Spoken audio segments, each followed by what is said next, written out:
Welcome to HortTube. My name is Jim Putnam. In this video, I'm going to be talking about Japanese Fatsia or Japanese Aralia. This is one of my favorite shade evergreen shrubs.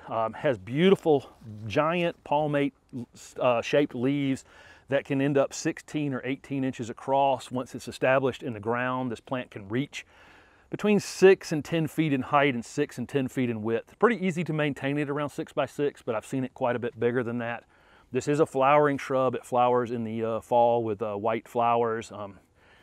Really beautiful plant. Great shade addition to any shade garden. They're hardy in zone 7 to 10.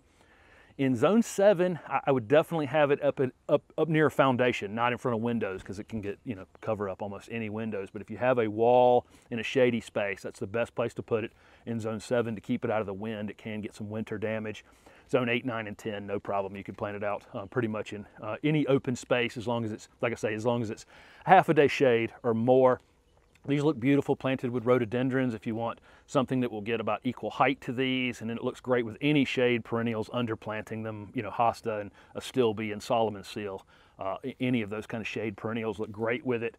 These are disease and insect resistant, although they are susceptible to root rot, and sometimes planting things in shady spaces, especially in clay soil, it can stay rather wet in the winter time. So make sure you're mounding it up a little bit when you plant it.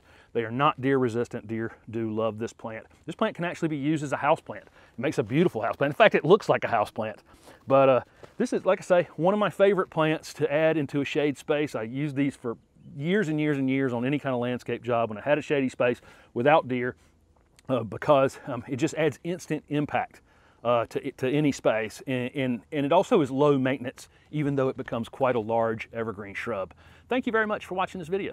So thank you very much for watching this 2-minute version of this variety. I frequently have a longer version of these videos on my channel that may show me planting them and maybe some additional information that I didn't share in this shortened version. I also have playlists on this channel for very specific needs. If you're looking for screening plants or foundation plants or shade plants, or you're in like zone 6 or 7, I have playlists that include all the plants that will grow in your area. So look for those playlists on my channel. Thanks for watching.